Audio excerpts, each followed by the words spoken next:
up? How's it going?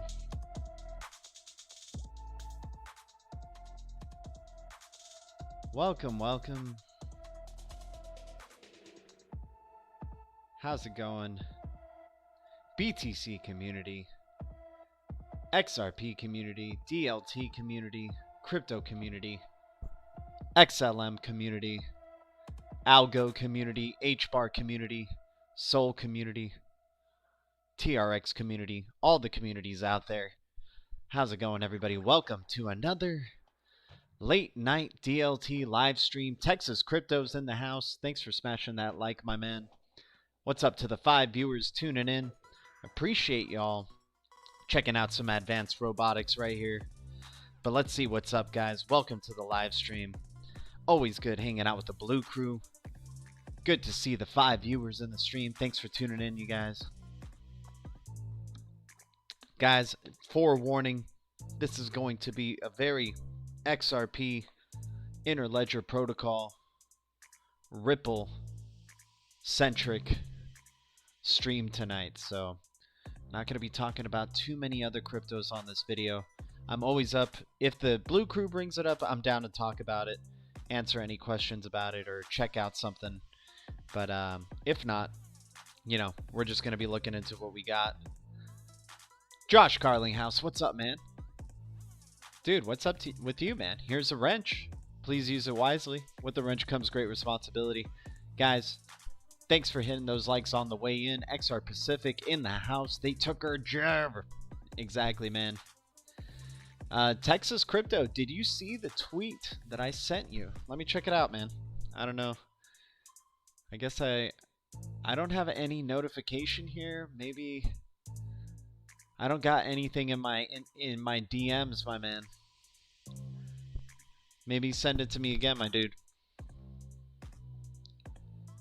But what's up, everybody? Guys, let me give you a preview of the stuff we're going to be going on through today, but let me tell you what's up first as well. So Eden Chain in the past hour, Electronium 3% in the past hour, Request a Network doing its thing. Let's see what's going on in the past 24 hours. Space Chain, Digibyte with an impressive 9.41%, back above 2 cents for Digibyte. LBA, man, things going down with LBA that are making me question it, so who knows, maybe I'm going to be delisting this one sometime soon, and I apologize, you guys, for even hyping up this one, but it looks like certain things are going down that, I don't know, it doesn't seem kosher, and they're not being really upfront with their customers or investors.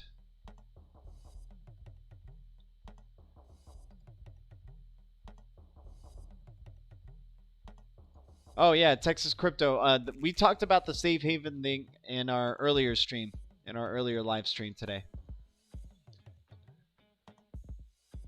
XR Pacific for sure, man. I mean, you guys keep supporting the channel. I'll keep doing it, dude. And that's, you guys are making this channel grow, man. You guys are contributing, and it makes it fun. And it's always good hanging out with the Blue Crew. To any new subs, appreciate y'all. Welcome to the channel. Oh, for sure, Josh Carlinghouse, man. What's up to the 5 viewers? 2 likes. Thanks for tuning in, guys. Let's check out what's past 7 days here. Ocean Protocol with that big-ass 41% pump. Very nice to see coming out from Ocean. So, guys, tomorrow or later at 6 a.m., basically, PST, we're going to be streaming day 4. So the Thursday conference for Blockchain Revolution Global. What an eventful week this has been. Pretty crazy, man. Can't wait to stream this. Tune into the channel. We just try to stream any events we can. If you guys know of like blockchain related events, distributed ledger technology related events, or bank type of stuff, financial institution, events, and you guys would like to see it streamed on this channel, please feel free to share it. What's up, Esper Hunter? How you doing, man? Good to see you. Yeah, guys, moonshotting those likes, I appreciate it. Thanks so much. Lady Enigma, how you doing? Oh, hell yeah, Lady Enigma's B-date? Hell yeah. What's up, Lady Enigma? Happy birthday to you. Or pre-happy birthday to you. That'll be just around as we're ending it, man. So let's party right now. If only you brought the cake, right? What's up, everybody? Guys, thanks for your support on this channel. It really means a lot. Thanks for tuning in, day out, night in, night out. And we just keep working because we want to keep hanging out with the Blue Crew, educating each other, expanding our community. And I think we get really good quality people in here, man. Talking to you guys in the Blue Crew. I mean, you know, sometimes we fuck around, but I can tell a lot of you guys are focused and not fucking around when it comes to digital assets, becoming aware about the future of digital currencies, the internet of value that we are going to adopt. Guys, I had this amazing chicken sandwich right here from Chick Next Door. But let me give you guys a preview of what we got tonight. A little bit ADD, going all over the place right now. But all right. Let's regroup. So Digital Dollar Live 2 registered for this event. It's going to be happening on Friday, October 30th. And we're going to be looking over some old, like, I guess, slides from Interledger. And we're going to really start looking into Interledger and seeing, you know, because people have this question that it's what's it called, network agnostic, so it doesn't use XRP, right? So we got some old Dilla Brow 2017 presentation right here, big one. A statement here from Stefan Thomas in one of his presentations back in 2017. Thanks to Darren Moore for providing this video. Not this one really. And then a little bit more into atomic versus universal mode when it comes to Interledger protocol. Very Interledger protocol centric presentation, guys. So just want to give a forewarning. We do appreciate all the communities out there, but we're going to be talking just a little bit about or a lot about Interledger protocol. Y'all going for the Coinbase Visa card? Yeah, I mean, might as well, man. I got an Uphold card. The thing is, man, I just want one card that I can depend on, that most everybody's going to use. You know, something very secure. I don't want to just fill up my wallet with a bunch of plastic cards. I mean, you know, that's the way of the world right now until then. But I'm excited for Coinbase releasing their card, especially in the US. I think that's further hinting how close we are to getting to regulatory clarity, right? Exciting times ahead, man. And for the coins listed on Coinbase, oh yeah, exciting times ahead. Uphold already using a MasterCard for their card, right? Uphold has the Uphold card. I got an Uphold card. You got Crypto.com with their card as well. Got Revolut. You got WireX. What's up to the 7 viewers tuning in, guys? We are just getting started. Let's check out a chart. Let's go over to TradingView.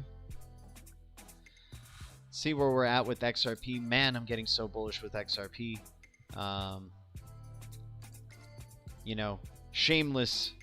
I'm not trying to shill it to you guys because I never really, or never will tell you guys what to do with your money or with your lives. So, but just getting bullish as hell on XRP. More and more, man. The more it just keeps staying around this price range, it actually increases my bullishness. The fact that it isn't showing crazy volatility yet, and it's been this type, this stable, compared to the volatility that a lot of other cryptos are going through, man. I'm pretty impressed here with XRP. But that's not to say, you know, let's check out what the charts say, and you know, maybe we are going to have a continuation towards the downside, and we see that 20-cent XRP happen. Be a very sad day indeed. But let's see what we got here, right? Let's check it out. So there's our support. Looks like we're opening just on it today. Let's certainly hope we bounce towards the upside right here. You don't like it when it's an ascending parallel channel, just in the same way that this was an ascending parallel channel. And maybe this too, if you were to break it down into the hourlies, right? You get this downward pressure.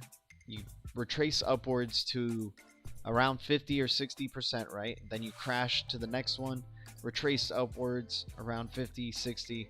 This one crashed and retraced, had a full retracement. So this could be a good indicator that we are about to turn the corner here and not have a continuation towards the downside.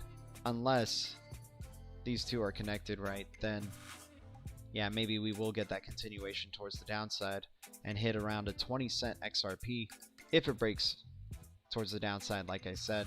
I mean, things are looking pretty bleak when it comes to the situation over there in the Eurozone, especially with France announcing more lockdowns, right? More shutdowns. Wonder what's going to be happening, man. It's going to be a crazy, and also the announcement of ballot counting maybe being delayed, which is crazy. Who would have thought, right? Really, ballot counting getting delayed. But you know, that's the way it is, and so it's going to be just more and more suspense, more and more delay. Really just seems like we're not we keep pushing things back and never really struggling to progress forward sometimes, but maybe we're going to be taking a big leap forward soon. So this is how it could play out right here for XRP, and just judging the way global events are happening, man, I wouldn't be surprised if we did sink down to at least this next level. At least back down to 22 cents and then maybe even 20 cents from there. Another impulse down. If not, we need to start breaking out towards the upside, touch the top of this channel, which would be around 27 cents. Excuse me, guys. I just went full on Rick Sanchez there with you guys. But even if we go there, that's still around like a 61.8 retracement towards the upside from the initial impulse down. So we need to start breaking out big time towards the upside. It needs to be a really nice big impulse and continuation of that impulse up. And hopefully the first target I'm going to have is around 40 to 38 cents, and then, you know, the big $0.50, man. But I think that's when FOMO would probably start coming in like crazy, or you're going to probably have some crazy selling pressure depending on how strong those green candles, that buying pressure is going to be. Earth PNW, how you doing, man? Good to see you. Here's a wrench. Mike Regas, what's up, dude? Lies. What are lies, my man? What are lies? But here's a wrench. Earth PNW and Mike Regas. Please use those wrenches wisely. With a wrench comes great responsibility. Appreciate you guys tuning in. Everybody in the Blue Crew, please welcome Mike Regas and Earth PNW. Lady Enigma, appreciate it. Thank you. Yeah, I've been trying to up the thumbnail game for sure. Just showing like stuff that I like, right? Instead of the same old one. XRP gonna go up and down like the ocean until post-election boomtown. As for Hunter, yeah, man, let's hope so. If not, we'll see. I mean, there's a lot of hype, dude. It's gonna happen when we don't expect it. That's the thing. Everybody's trying to have this date, you know, looking for certain dates of when it might be a catalyst for this or a catalyst for that. And it's just gonna happen on its own time. It's gonna do it when nobody expects it. We're all going to be probably having an average day. You're going to be looking on Twitter. Some people are going to be complaining about the price, and then all of a sudden, boom, lives will change. But I'm not saying it's going to happen tomorrow. I'm not saying it's going to happen next week.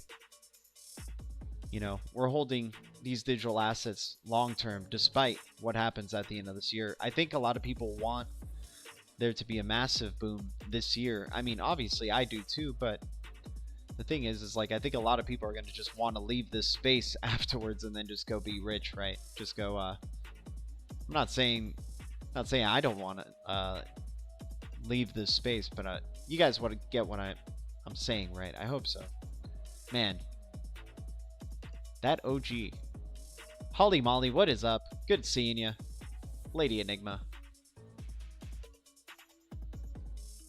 I just want to see healthy growth. That's what I'm talking about. Is like, I don't mind a speculative bull run.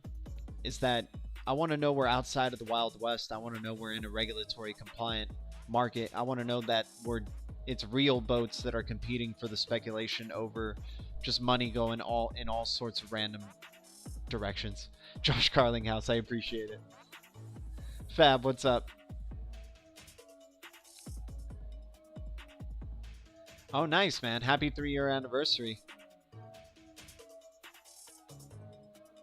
Yeah, people thinking that the dam is going to destroy those miners and thus maybe crash BTC. That could be a storyline that develops. I don't know. It seems pretty crazy to just be depending on a flood to basically destroy BTC, but you never know. I think utility, all in all, of a digital asset is going to prove to be the ultimate decider and ultimate crash to BTC, because its use case outside of being a store of value is not too good. And a lot of companies are trying to find alternatives to save it. And so there is a lot of industry. I'm not saying it's not like a bad investment for the short term, but it needs to figure out some things in the long term. And chances are it's a silo, right? It's a network. And the participants in it are incentivized to work in it. I don't know. If Bitcoin goes outside of becoming proof of work, then what is it, right? Is it even worth it at that point?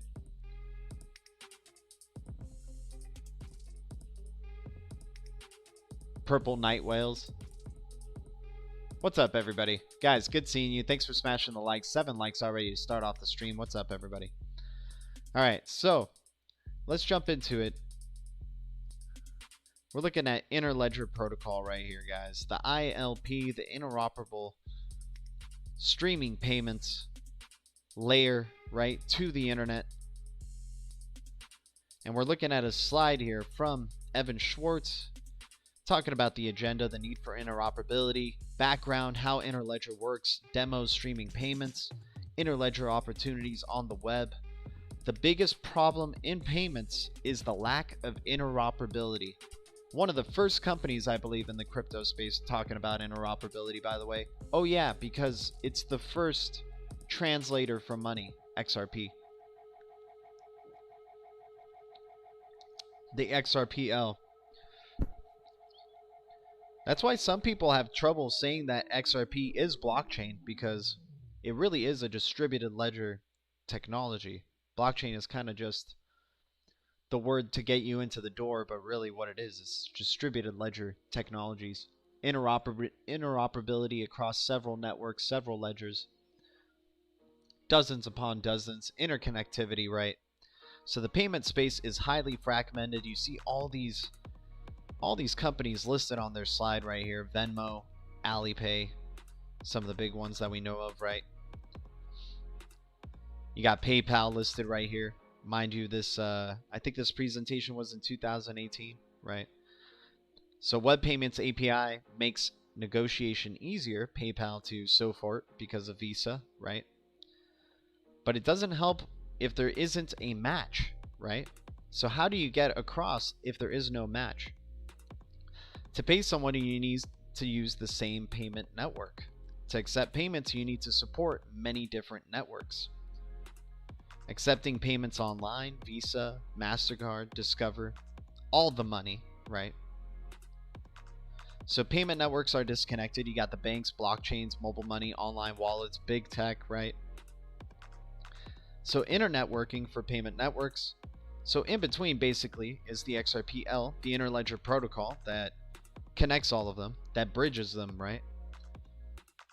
Banks, blockchain, mobile money, online wallets, all of these things you can have access to through the internet, but yet these things can't have access to each other, right? Internetworking connects with everyone. Internetworking for money, ILP, 300 plus contributors, one of the bigger community groups at the W3C. Banks, central banks, payment companies, tech giants, consulting companies. Right now, the banks are at a significant disadvantage in comparison to the tech giants that are out there, right? Like the Amazons, the Googles, the Apples of the world. And so how can they get to a level playing field where the banks have a similar advantage in terms of being how they make payments, in comparison to tech giants, right? Because we know about some tech giants basically trying to become banks themselves, right? Like Amazon, like Google, like Apple. So then this is the history of the architecture of the internet, and you have the internetwork, the IP, right? And just right under that would be, or not under that, I guess, that's the internet architecture. And here you would have the Interledger architecture, which would be basically the complement to the internet work, right? So we're moving along. So connectors route payments across ledgers, and these are the connectors, right? And what is the connector, right? A lot of people are thinking the connector could be XRP, right? The payment rail, the reset of the payment rails that we're looking for right here. And we're going to be hearing about reset of the payment rails in just a bit. But connectors route payments across ledgers. So generate revenue from spreads. So you got BTC to USD, the connector to that. Packets can be sent across a number of hops. So you can go from KSH, I don't really know which one that one is, to a connector to make it BTC, and then connect it to USD and connect it to Euro. Infinite connections, right? So here's your IP packet, your ILP packet. Basically it'd be the underlayer to the internet, the whole internet, right? And how is Interledger being used today? Well, look at the snapshot of Ripple's network of 100 customers, or at least the ones that they were willing to talk about in 2018. We know the number varies in terms of the number of customers that they keep saying they work with. So then you have Bank of America, Merrill Lynch right there. Obviously, you got the SBI Group. You got Santander, Standard Chartered, SCB, Access Bank, just some really big ones. SBI Remit. You got money transfer providers. You got the MoneyGram one. MoneyGram continuously posting savings in their report when they're using digital payments, and increased usage of digital payments, and it's showing those cost savings. D-Local, big time connections to a lot of companies, Qualix, Earthport. You get the idea. So then we have the Gates Foundation as well, which we've talked about on this channel. Gates Foundation project connecting mobile money networks. Open source, secure, interoperable, at scale. The Moja Loop, the one loop, right? That's what Moja Loop means. Open Interledger connects major cryptocurrencies today. So a demo, connect dashboard, so they do a demo, streaming micropayments, sending payments, current speed at $13 a second, whatnot. Merchant checkout with chunked payments, right? Payments from anyone to anywhere. That's what internet working is all about. And at that time, if you look at the internet across time, the more usage of the internet that there was, the more usage of, I'm repeating myself, I'm a broken record, but the more usage, the more users that came onto the internet, the less the costs for the transit price, the MBS, the money per MBS per second would become. So you can see right here where that cross ended up coming was around around 2006, and from there on, internet volume went sky high and the costs went way down. So how can you do that with money, right? How do you interconnect data and value? You use Interledger, right? That's what we're talking about here with Interledger underpinning the internet, where you can be able, and since there's so many users to the internet, right? That means there's a lot of users that aren't trusted parties. Nobody, there's people that don't know each other, obviously, on this internet. So how can you still have them transact with each other without knowing each other? And that's where ILP comes in. That's where using a digital asset like XRP comes in, where you don't need to trust the person you're paying to, but you definitely know that you're paying them for a service and they're going to be supplying you with that service, right? So let's continue. So the more use, basically, of Interledger protocol, like the internet, the less the cost will be, right? So really the sky's the limit, and the internet looks like it's only going to continue to grow and grow and grow. So it's a viable alternative to ad and data-based business models where they're just watching you all the time and, you know, trying to recommend you things. Replacing marketplaces with peer-to-peer payments, right? The internet of value instead of a subscription model. You have to do this for Spotify. You got to do this for Netflix. You got to do this for you got to do this for YouTube Premium, I guess. I don't know. And then Disney Plus and all these other things, you need a subscription model. But what if, just in the same way you pay for internet using your internet provider, what if that was the same way with Interledger and the Interledger payment pointers, right? What if your Interledger came with your internet provider? And so companies like Netflix, Google, Amazon, all this stuff would be getting paid. You would pay a flat rate with your internet service provider, basically, and then be paying as you be incentivized to use it more because you know you're paying a flat rate and you want to try to get the most out of that flat rate instead of being like, oh, I didn't use it, thus I kind of lost some money by not using it as much as I should have. Maybe I should even downgrade to paying less money if I'm not going to use it that much. It makes you think of other things, right? Guys, appreciate the 10 likes. What's up to the 16 viewers? Good to see you. So even more out there possibilities, right? Powerful new tools for web and game developers. I like seeing that coming out here from this ILP PDF.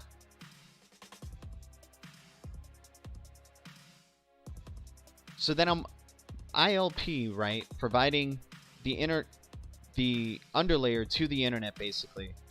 And then having an Interledger payment pointer. I wonder if that's going to be incorporated eventually down the line, if it isn't already. Maybe I got to double check. I think Interledger protocol is part of the Open Payments Coalition. Not too sure. Don't, you know, maybe one of you guys can double check that for me. But that'd be great. I mean, I'm assuming there's going to be some integration here with PayID and Interledger protocol somewhere down the line. So payments with any asset exchanged in real time. Right? Internet of value. Use anything to anything. Salary streamed on a per second basis. So these are some of the ideas of when you start going out there with micropayments and streaming payments, right? So pay with any asset exchanged in real time. Salary streamed on a per second basis. And laser beer, it's not what it sounds like. I thought I was like, oh, that's awesome, man. For laser beer, you can drink laser beer and get a payment for it. Wow, that was a bad joke. But streaming payments for streaming goods, right? And then help build the internet of value. And then you see here the interconnected world with banks, blockchain, mobile money, online wallets. A standard for value, right? And a level playing field for all with equal opportunities to succeed. And thus having to provide better customer experiences in order to really compete with each other, right? So then we go into, you know, now we're starting to think, okay, but how does Interledger execute these streaming payments? And, you know, I've heard it's currency agnostic, so does it mean that it uses XRP all the time, right? Well, my argument is going to be that eventually, or most likely, at its heart, it wants to use XRP all the time, especially for the fact that it's going to be the underpinning to the internet, right? Where there's a lot of parties out there that are not trusted that you'll be transacting with. So the way you can develop that trust is with that digital asset, right? A dependable, safe, secure, efficient, cheap to use digital asset. Now, maybe amongst banks, that's a different story. Maybe they use Interledger protocol for something else. But for them to be connected with big tech, to be connected to the internet, because that's what banks are going to be doing, right? They're going to be digitizing. They're going to be more on the internet, right? On the web, in the cloud, whatever you want to call it. So then that means they're going to be participating in ILP on the internet. And so if XRP is going to be used for when it's like the internet transactions, then that means like it's a shit ton of times, right? So then we jump over to lbry, and this is a year before, And Dilip Rao is talking about Ripple. He gets into Interledger protocol, so that's what we're going to get into right here. But let me see what's up to everyone in the chat, guys. We are taking a little bit of a deep look into ILP, making some connections, but kind of want to hear your guys' perspective on it as well. Because I think there's so much more to ILP, and I think a lot of people aren't really paying attention to it as much. And so just want to put more of a magnifying glass on the impact Interledger protocol is going to probably have on our lives somewhere down the line. And I think it's a really big thing that Ripple's really keeping under wraps, because Ripple is all about connecting the banks, right? And Interledger is about connecting everything. Banks, big tech, right? We saw on the previous slide who they're working with, right? And this was posted in 2008. I mean, you know, Bank of America, the Ripple's networks right here, but what they're aiming for, what they got, 300 plus contributors, banks, central banks, payment companies, tech giants, consulting companies, connecting everything, right? And basically connecting everything to the internet. That's what I want to really get into your heads. So the future is here. Blockchain and digital assets drive change. Oh yeah, I said I was going to check out the chat. Sorry, guys. What's up, everybody? Buffering, huh? Too bad. ILP, I believe, was made by Ripple using XRP as its native crypto. Exactly, Josh Garlinghouse. Exactly. Yeah. I heard about Safe Haven, man. I heard it was a glitch, though. It's not real, right?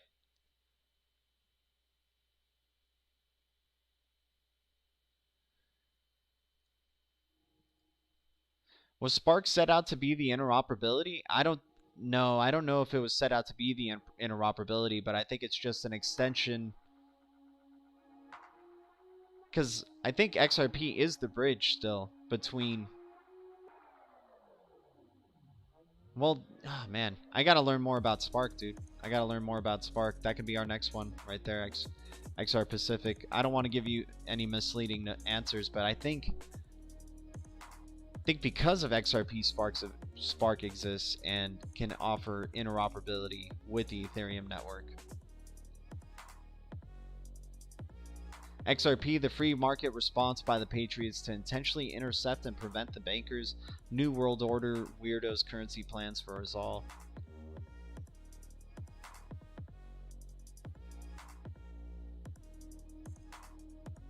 Yeah, it's putting us at a level playing field, man.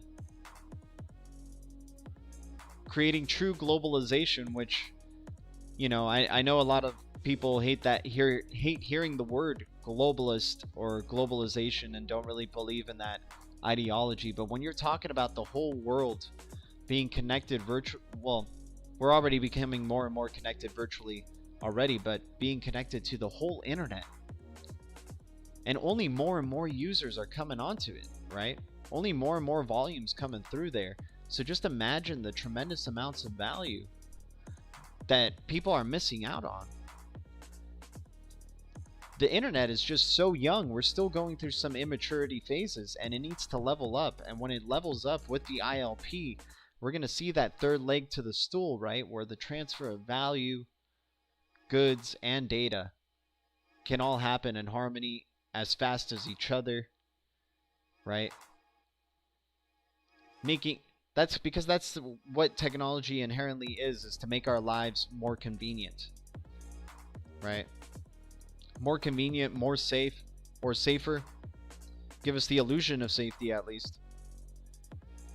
And so when you can be able to send payments over the internet in a safe manner and make it seamlessly, can really impact a lot of things, right? So let's get into this one from Dilip Rao, recently retired. Both of these guys recently retired. Guess their jobs were done, right? XRP Bags, how you doing, dude? So this presentation, dude, has some really good stuff in it. So let's just jump into it. So the future is here. November 2017, Dilip Rao. Blockchain and digital assets drive change. Who are we? Blockchain experiments or commercial, Interledger protocol, digital assets, the global payments opportunity. Who are we, or who we are? And here you go, a company overview at the time in 2017, right? What they were willing to reveal to us at that time in 2017. Already pretty well spread out for what they were willing to tell us at that time. So then total funding around 100 million, 94 million to be exact, and then Google Ventures is one of the investors, Santander, Accenture, that's why we talk so much about Accenture on this channel, right? SBI Group, Seagate. So our vision, the Internet of Value, enable the world to move money like information moves today, right? So make cross-border payments truly efficient for banks and their customers. What is blockchain? What is a blockchain? Owned by identities are public keys. It's proven by public keys. Transactions are signed. Integrity is protected by the secure hashes for robustness. Double spend problem. Alice has $10. She can send it to Bob, or she can send it to Charlie. But if she can do both, we have a problem. Sending $10 to Bob must stop Alice from sending it to Charlie. Solution to double spend problem. Robust, secure, requires trust in algorithms and no other authority. Mining built-in incentive encourages participation, but not perfect. Minutes to apply a transaction, longer for absolute certainty. Competitive proof of work demands computing power and electricity. Solution to double spend problem. Ripple consensus algorithm. Robust, secure, requires trust algorithms and no other authority. No mining. Participants must have another incentive to participate. Significantly performance-wise. Seconds to apply a transaction. Lightweight nodes. Native cryptos. Order books. Cryptocurrencies, right? As seen on all these. Hot markets for experiments. So Walmart blockchain aims to make China's pork market safer. Major banks attempt complete modest blockchain test. JPM Morgan office with Ethereum. So on and so forth. So then we go into Interledger protocol, and seeing some of the similar presentations we just saw on the other one, but then it starts getting a little bit interesting here with lbry, right? So the protocol for the Internet of Value, open suite protocols to connect ledgers of all types, so digital wallets, national payment systems, blockchains, and beyond. So this is why I'm surprised that Coinbase yet hasn't announced that they wanted to or maybe they already have some Interledger protocol connection to, but just in the same way that Uphold allows you to add your ILP payment pointer, I would expect soon, maybe, or if they already have it, I'm not sure, but ILP to be implemented with Coinbase as well, and probably even PayPal. Having a payment pointer is going to be really important for these digital wallets. So ILP addresses common blockchain deficiencies. What banks like about blockchain is certainty of payments, real-time settlement, no central counterparty. What banks are concerned about is the scalability, transaction, publicly shared ledger, interoperability. Blockchain requires everyone to use a single ledger, usage of digital assets for transaction. So ILP addresses all of the above. A snapshot of our customers: Standard Chartered, RBC, Westpac, Santander, right? CSB. Consortium of 61 Japanese banks with SBI Group. So how do digital assets fit in? And at that time, they were still using the Ripple logo. Head-to-head, XRP is the best digital asset for settlement. You see the differences here, right, between XRP. So the global payments opportunity, a big opportunity and growing. $150+ trillion. This was before 2020, right? So in cross-border payments annually, and only getting larger. Global on-demand real-time. So the new customer demands their banks. Global on-demand real-time, low cost, zero tolerance for delays or failures, elegant experience, like using the internet, right? Just kind of seamless. So poor experience causes attrition, and look at that. Uber listed on this slide right here, guys. We've heard Ripple and David Schwartz and, you know, them use Uber as an example. And maybe they're using Uber as an example right here, but I think it's definitely a little bit more than just that. And we'll see right here. I'm not sure what language that is in. Maybe it's Japanese, right? But you can see Uber, poor experience causes attrition, zero tolerance for payment failures, according to Seagate. And then micropayments on demand with Audi? I don't know. It was the first time for me seeing Audi connected with Ripple there. For micropayments on demand with all these vehicles. Just everywhere, right? Just interconnection everywhere. Wherever the internet is available, that's where ILP can be. So no single experience to move money globally, right? You don't have to use only Amazon. You don't have to use only Uber. All these countries don't have to have all these separate things connected to all of them, right? But I love that they listed Amazon there. I love that they listed Uber there. I like that they listed Seagate, because they already said Seagate was one of their main investors, right? If we just go back to check that out, right there, Seagate, right? So then you see, you're seeing Ripple pairing Uber and Amazon with Seagate, and yeah, you know, I guess connect your own dots there, but they already showed us that Seagate was definitely a clear investor, right? So then we continue. So global payment demand on the rise as global banking reach decreases. Corresponding banking relationships in the thousands. So you can see here global e-commerce sales increasing significantly into the billions year by year. So corresponding relationships getting a lot lower, right? Ripple modernizes global payments infrastructure, one simple API integration, real-time trackable global payments with no failures.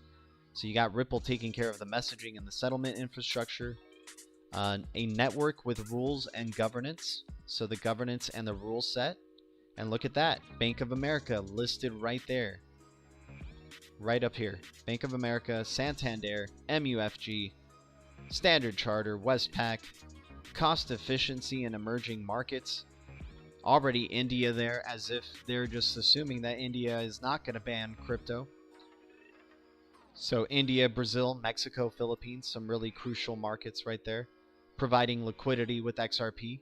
The connector image that they use in a lot of their slides, right? Let me show you that again. Oh, give me a sec. Gotta find it. My bad. Right here. Connector, right? This connector image. And then going back to that presentation. Look at that. Liquidity. Same symbol.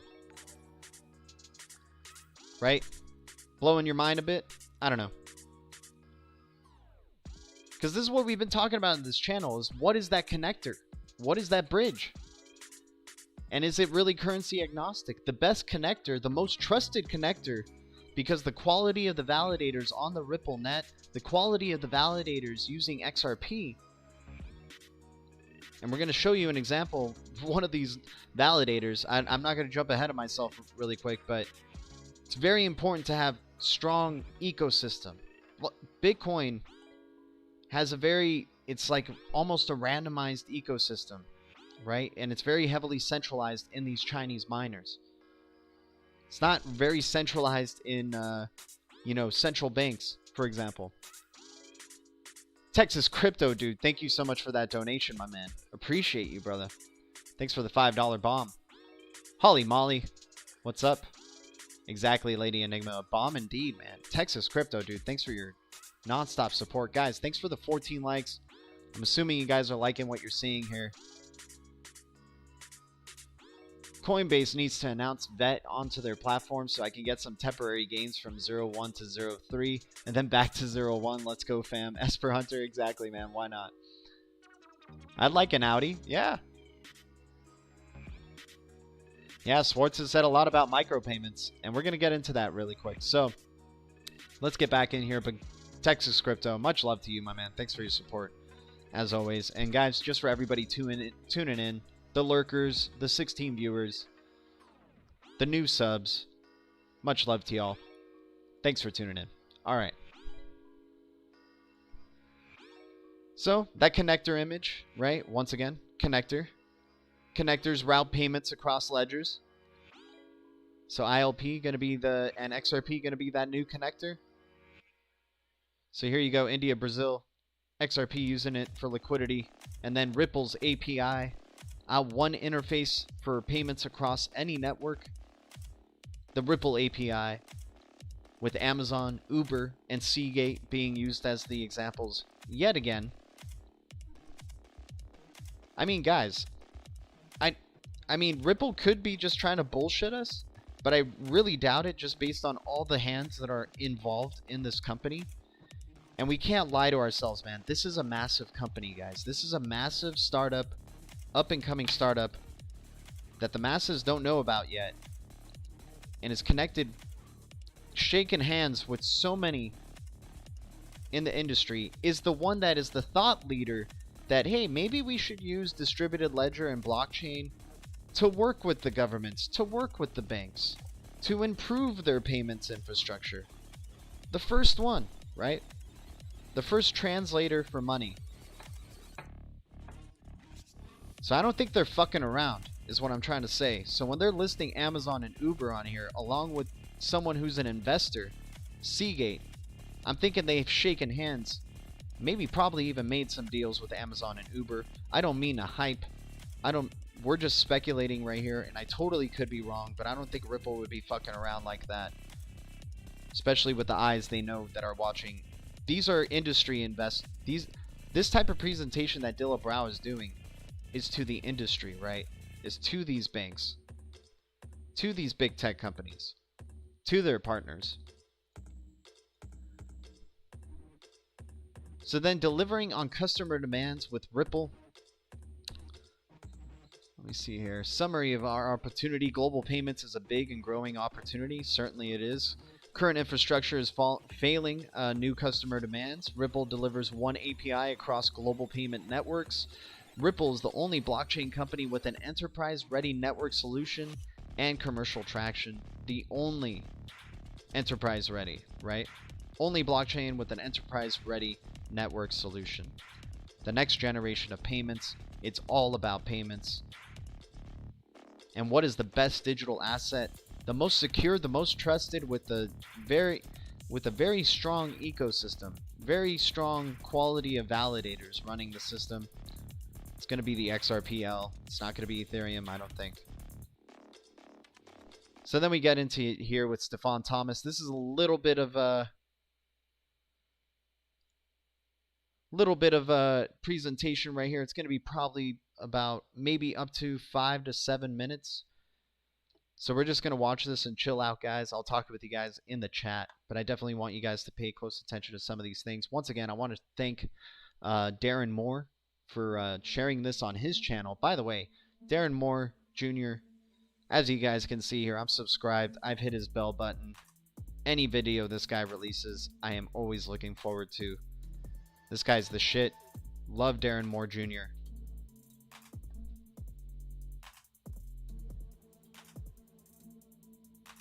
Yep, exactly, Texas Crypto. That takes time, right? When you're talking about replacing the infrastructure to the global payments, yeah, you would think it would take more than just a couple of years, right?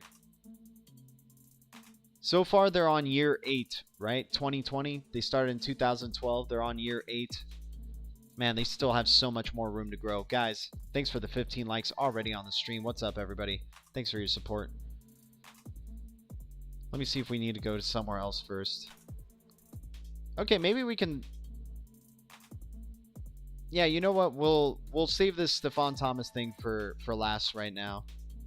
Let's continue going in here. So, atomic versus universal mode, right? This is part of understanding the Interledger protocol article, I think, right? So then, atomic versus universal mode. The Interledger protocol can be implemented in 2 modes, atomic mode and universal mode. In atomic mode, notaries are incorporated into the system. They are an ad hoc group that is used to verify and validate transactions. Typically, atomic nodes take place between trusted connector nodes between banks or financial services companies that might have a relationship to each other. So trusted parties, right?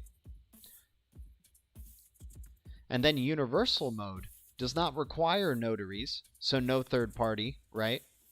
And can work between untrusted connectors. So a lot more seamless. You don't have to be worried. You don't have to know if you trust them or not, or if you have a certain relationship to them or not, right? In the same way that the atomic mode does. So universal mode does not require notaries and can work between untrusted connectors. It uses Ripple's internal cryptocurrency XRP to facilitate transfers. The transfer is accompanied by time constraints. If it does not take place within a certain time frame, then the transaction is annulled.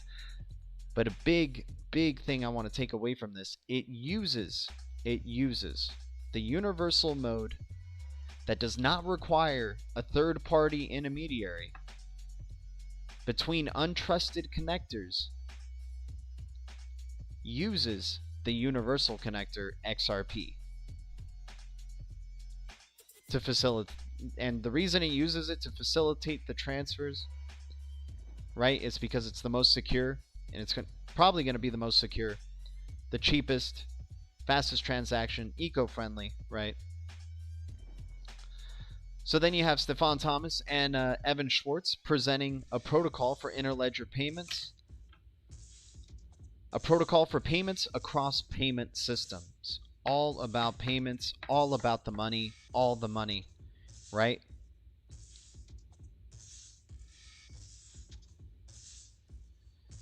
So then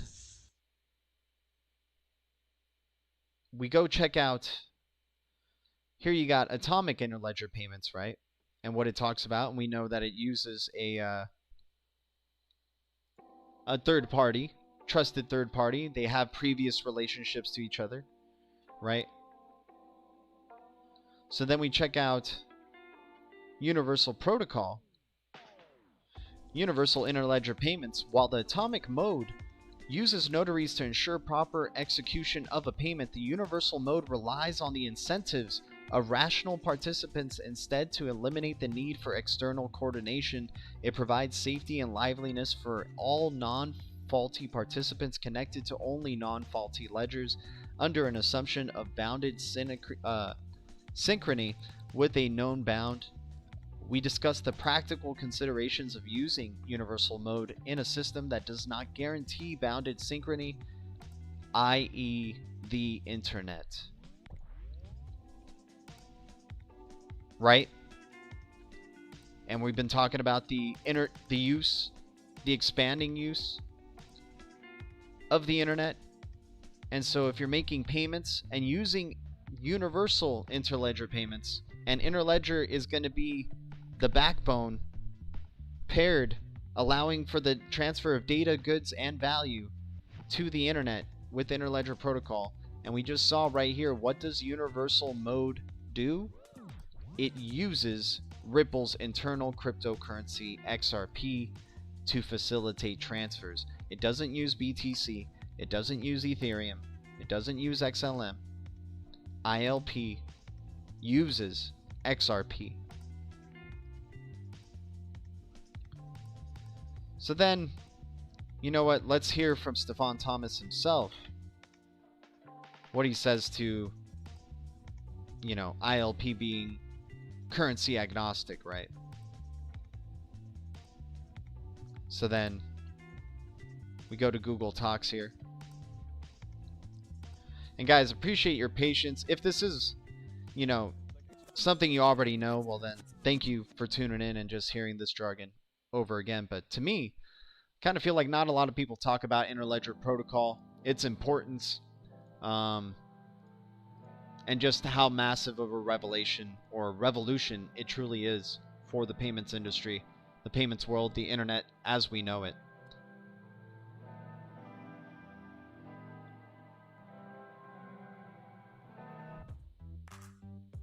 Yes. So, let's go into this. I think this one lady asks a question right here. So, here we go.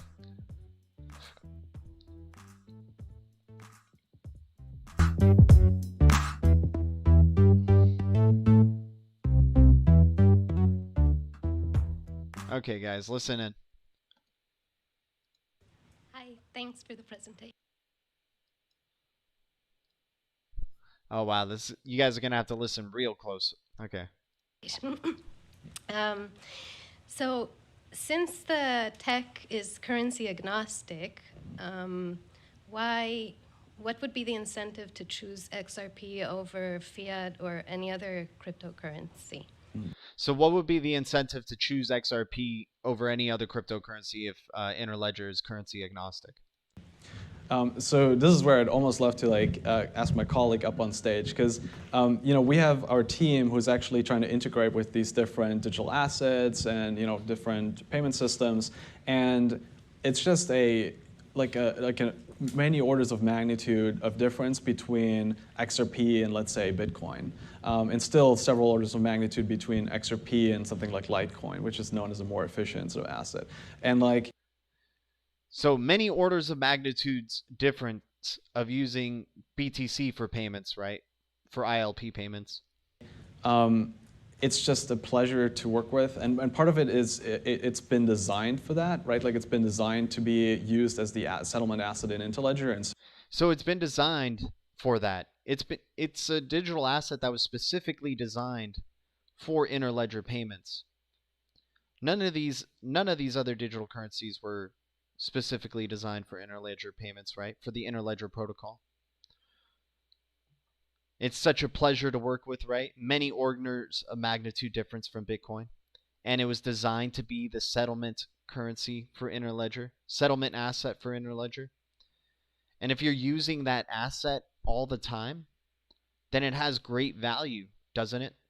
If it's saving you so much money, it's providing you security, reliability, providing that level playing field. Sounds like a tool that provides a lot of value, right? That should be valued highly. So has a lot of functionality like payment channels built in a certain way. Has a lot of functionality like payment channels built in a certain way. And what does that mean when we look into that? What do you think Ripple has been doing? Talking to the banks, talking to the big techs, setting up these payment channels in a certain way. The plumbing, right? Fixing the plumbing, establishing a new infrastructure. That are incredibly efficient for this particular use case. And so I think the main answer is right now it's just the best thing to use. It's the best thing to use, bar none. We talk to people, hey, let's set up a connector. Well, what do we peer with? Well, we could use Litecoin, or we could use XRP, but XRP will just be cheaper. So let's use XRP. Right. So yeah, we need to create a connector. What should we pair it with, BTC or XRP? Well, XRP would be cheaper, so let's just use XRP. And so I think as much, to the extent that these connectors are going to be competing with each other and they're trying to think about their margins, XRP is just going to look like a very good option for them. Yeah. In this world, you'll need some digital asset that is super fast, super cheap, endlessly scalable. That will serve the world very well, right? Better than, let's say, using a dollar or using a euro, right? Something that is neutral to any network. So we're absolutely confident that some digital asset will be a key part of this Internet of Value. But we think that sort of fast, cost and scalability are going to be those key things. And that's what's going to drive the liquidity that's going to make these things really useful. Yeah, and XRP is not static either. It's like we're constantly thinking about how to help improve it. There's a community out there that's thinking about how to improve it. So you can expect that it will get better as well as time goes on. It will get better as well as time goes on. You're going to need a digital asset that is super fast, endlessly scalable. His words, not mine. Endlessly scalable. Improve over time. Guys, this is the greatest digital asset ever created, XRP. And it's built specifically for payments. The number one use case for blockchain, and don't get it twisted, is for payments. The number one and most needed solution that blockchain or distributed ledger can provide is to the payments infrastructure. And Ripple was there from the beginning while they were just getting shit tons of hate from the blockchain communities because they were like, you're not helping support our anarchy. You're looking to work with the governments and the banks. That's the thing we're trying to fight, right? So then we get into another one from Stefan Thomas here. So here, let me remember this, 1506. It's kind of funny to hear the beginning because he talks about how everybody hated or the perception of Ripple is, kind of harsh. But here we go. So let's check this out from the beginning. About how to route tiny payments using a protocol called Interledger. And obviously there's a node conference, so I'm going to be particularly talking about the JavaScript implementation, which happens to be the main implementation, the reference implementation called Interledger.js. My name is Stefan Thomas. I work for a company called Ripple. If you're familiar with the blockchain space, you've probably heard of us. We're not as bad as our reputation. We're actually doing a lot of open source stuff. We're doing a lot of kind of open protocols and that sort of thing. So feel free to ask tough questions in the end. I'm ready. He's like, we're not as bad as our reputation. Feel free to ask us any tough questions. We're ready. Like, he already knows there's like already some people who are like, well, how does it bring up, they'll probably bring out like stupid things like about decentralization or certain things like that, right? Or, trying to find ways of like, oh, XRP is just bullshit. It's not really being used, right? So then he talks about, our payment system is from a different time, right? So we need a new payment system. And Bitcoin comes along, and I'm thoroughly convinced that Stefan Thomas is probably the reason Bitcoin even became popular, because he released a video that millions of people came across, and thus started spurring some interest into Bitcoin. And he even says himself right here, in fact, was the only mining capable. So right here, he talks about how he even made Bitcoin JS, which was the only capable mining, and he had to re-implement Bitcoin for JavaScript, right? And it's the only mining capable one for Bitcoin, for a re-implementation of Bitcoin. So this guy had a really significant impact on the success, or where Bitcoin is at right now. And he probably has a lot of Bitcoin himself. I wouldn't be surprised, dude. The guy was he found out about it in 2010. 2010, dude. I started spending all of my time on it. I wrote the first Node.js re-implementation of Bitcoin. I wrote the first Node.js re-implementation of Bitcoin. Which in fact was the only mining capable re-implementation of Bitcoin at all. The only capable mining re-implementation of Bitcoin at all. And so I learned a lot about Bitcoin. I learned a lot about Node.js in that time. And just got really deep. So then he tried to do micropayments with Bitcoin, but then at the time it was working out fine. But as Bitcoin grew, right, the fees just started getting higher and higher, and it just wasn't stopping. So then we're going to get to, let me see, where are we at? Right around, I think it was 15. Yeah. Okay. So now you might be saying, so what? Thanks, skeptical Adrian Brody, who keeps sneaking into my presentations. So I want to give you a sense of the bigger picture, like why can I not sleep and, think, because I'm so excited about this. Well, the reason is because I think the internet economy is basically like half done right now. It's like the internet is half done. And what I mean by that is that you have all these different protocols and all these different things that you can do online, and they all suffer from the same problem. And hopefully we'll be able to explain what I mean. So think of BitTorrent, for example. If I'm just trying to download files, right? I want to just go and I want to download the file. But BitTorrent says, well, you have to also upload something. And when I first start a BitTorrent, I don't have anything to upload, right? And so the genius of BitTorrent is to say, well, we'll split the files into little pieces, and then once you've downloaded one piece, you already have something to offer other people to trade, right? And so you're basically bartering little pieces of data. And so that kind of works, and in fact, it works so well that it became for a while like the third most popular, a third of the total internet traffic, right? So most popular distributed file sharing protocol. But it's still, it's still a workaround. It's kind of like if you were trying to get something in real life, you would just pay for it. Like you don't go to a restaurant and then you tell them, well, you know, I don't have any money, so maybe I can do some dishes and maybe I can do some advertising for you, and so please can I eat here? No, that would be incredibly inefficient.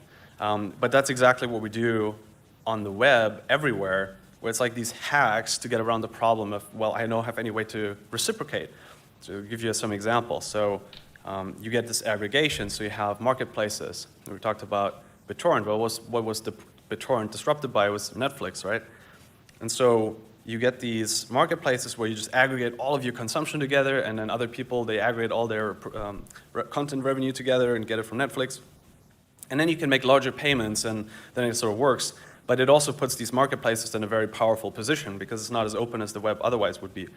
And you know, some content creators can't get their content on there. The marketplace might take a big cut. And as a user, like I would love to have more choice and get more content that might not be on Spotify, might not be on Netflix. The other thing that I can do is, if I'm using an app, for example, is very popular, that the company just sells my data, right? So I can use the app for free, but then the company turns around and like sells my data to someone else. And quite aptly, you know, Tim Cook points out that in that case, you're not the customer, you're the product.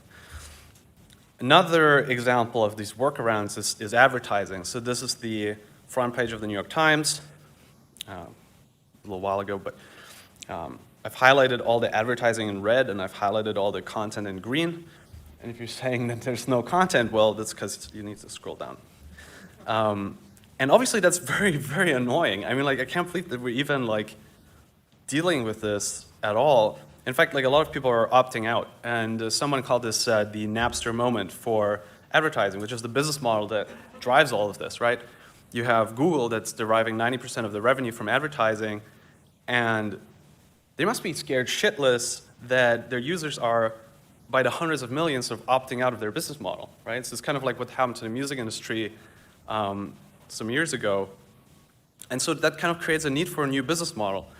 And so my suggestion would be, why don't we do what we do since 5000 BC in every other context, where we just use money to solve the barter problem. If I want to consume some data, you send me the data, I send you the money. Done. And all you need for that is money that moves super efficiently, like tiny little increments of money. And I think this can totally disrupt all of the advertising-based business models, all the money that moves super efficiently. Microtransactions, XRP. Look at that, guys. Money connected to data. What have we been talking about on this channel? Knowledge is power, right? Data equals value. The internet and ILP, the marriage of data and value, where information truly becomes valuable, and you know the source of that information as well. Let's continue. Aggregation-based business models, to everything from, you know, Google to Netflix to all these kind of things. Now, I'm not saying that it necessarily disrupts the companies, but it certainly disrupts how they make money. So I'm very excited to see what people come up with.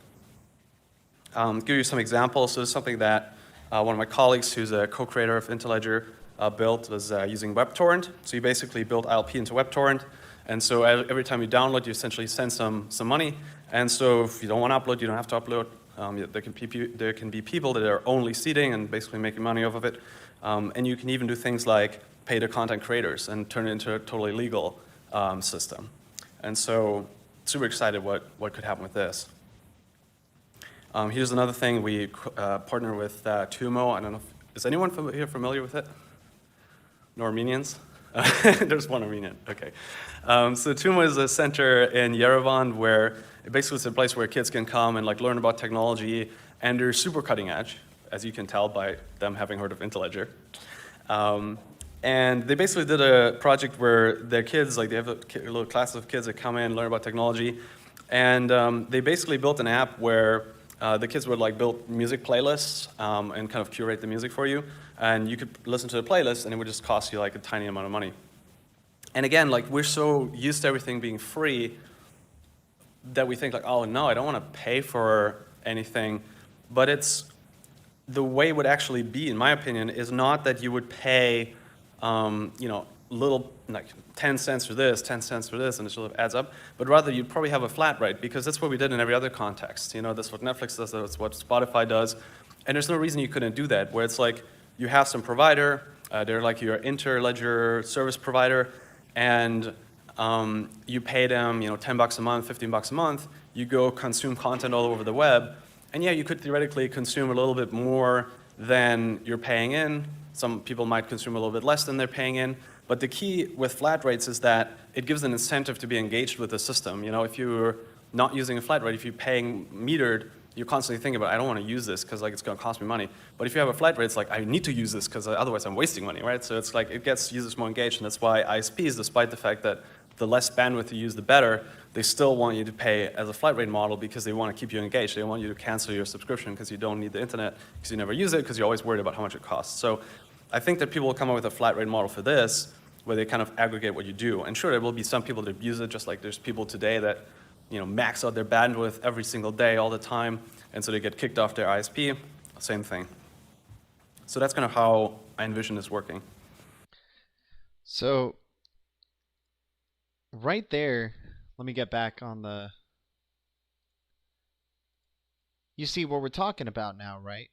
Where you're paying this flat rate to just use the internet, basically. So while you're using the internet, you're just sending micropayments. Since you're already sending data, now you're just going to be sending value. So if you're on a specific website or watching specific content, listening to specific content, reading a book, whatever, what have you, a news article or whatnot, you're going to be streaming payments to it, as well as the data that's going to be streaming as well. And hell, man, you might even be getting payments streamed to you for reading it, right?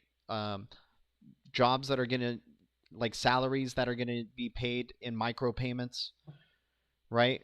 Companies that'll have like a flat fee of what they pay for people who are active on their... Like, it's just hard to imagine what this Internet of Value is, but you can really see the vision a little bit clearly, especially the way that STEFAN Thomas explains it. And so what are you going to use, right? What was he saying? Using money that is very efficient and fast.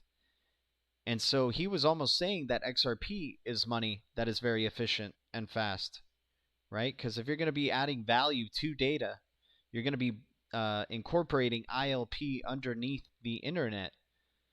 That means you're going to be almost, and remember, the internet protocol, the Universal Interledger Payments Protocol is specifically made for the internet and uses XRP, right?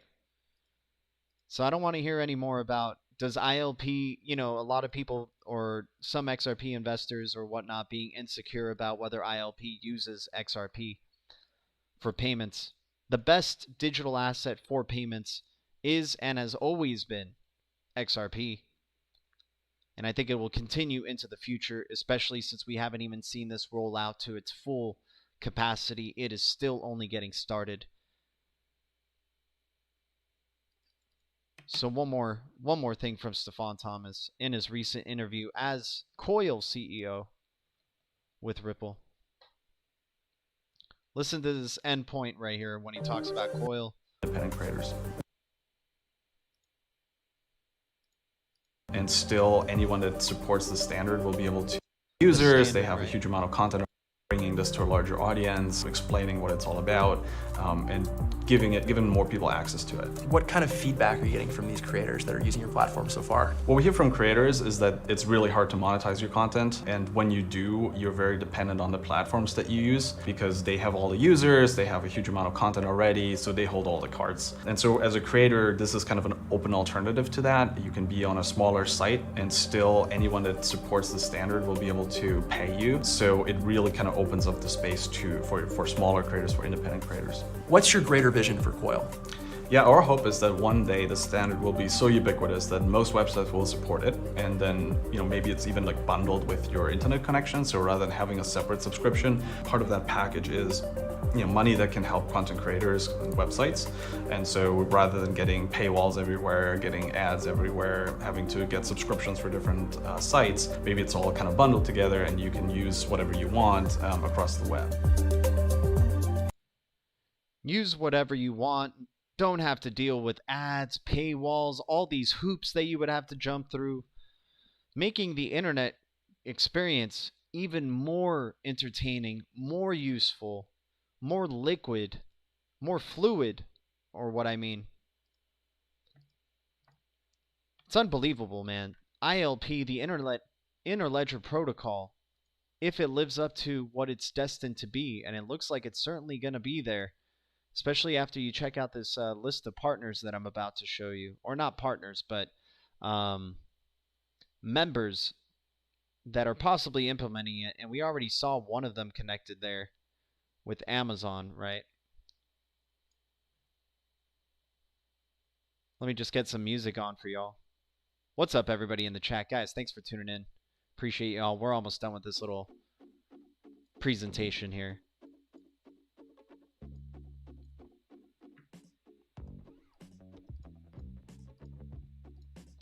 So then we check out the W3C, right? Because their ILP is a very big member of the W3C community. One of the bigger members of the W3C community, right? So then we check out their members list. And I've shown this several times on my streams. Just, you know, I think it's just amazing, right? So Dillabrow has said that over 350 members in 2018, he said this, that over 350 members of the W3C have started to implement ILP, Interledger Protocol. That's standard, right? And so we've seen Amazon here. Amazon's on the list. We saw Amazon on the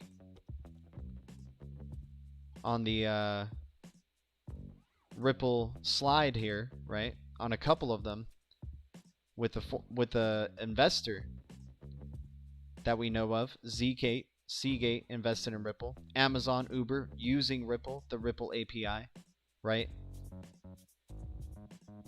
So they're one of the W3C memberships. American Express, we know, has a connection. We've heard Apple say that Coil is like Amazon Prime for the internet, right? For the whole internet. Some really big praise right there. Since you're just paying for all the content as you go, you're paying a flat rate fee, and then you're just streaming payments, making ubiquitous payments everywhere. AT&T, a crucial internet service provider, right? Got a lot of the big names in here. I won't go through the whole list. I'll copy and paste it here with you guys. But you can see the type of players we're dealing with here, right? And if you check out here, Amazon, internet service provider. So Amazon, on December 11, 2019, Amazon announcing a launch of a home internet service. Everything you need to know about it, right?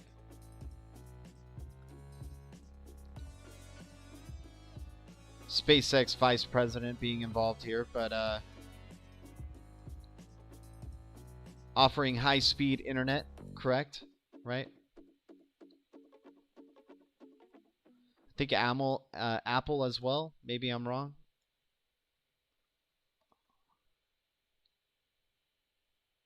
Okay, does not provide. Okay.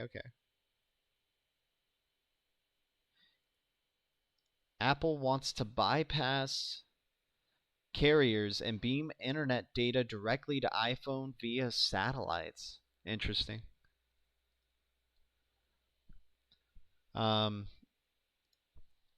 Give me a second. Think Google, right?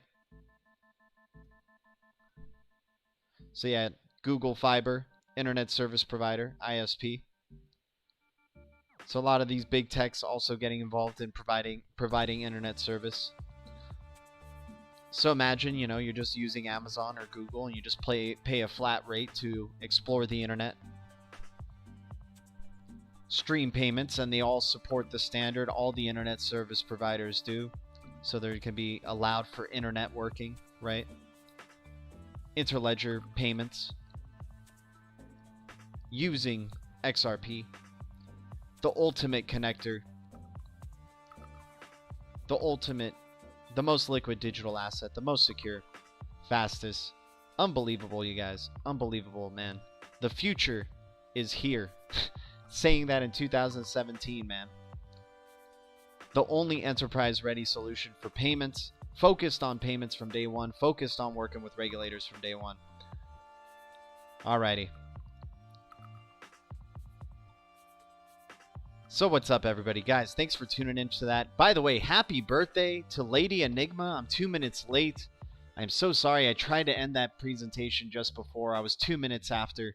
But happy birthday to Lady Enigma, guys, in the chat. Lady E, thanks for your support to this channel, and thanks for spending your time on your birthday here with us and the Blue Crew. Much love. Texas Crypto, Elon Musk has been launching those Starlink satellites 60 at a time. He wants 30K up there. Dude, that's so crazy.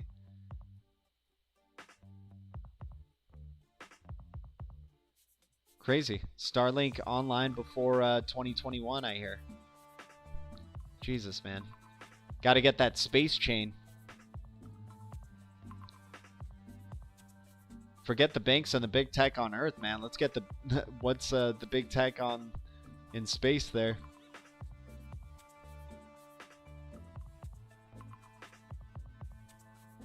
$18 viewers, 18 likes, guys. We just did a pretty lengthy little dive on Interledger protocol using XRP as its native settlement currency, its native connector for at least making universal interledger payments.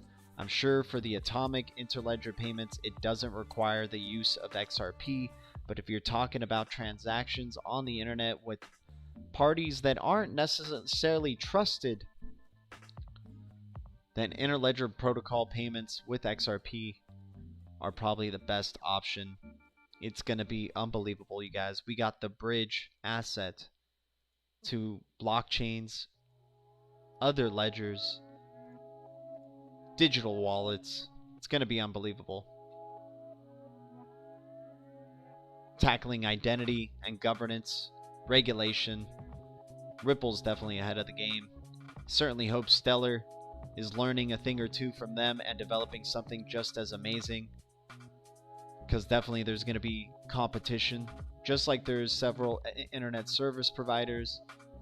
There will probably be similar payment systems. Because that's what it's talking about. You need a fast, interoperable, highly secure digital asset to make these interledger payments. So far as we know, it's XRP.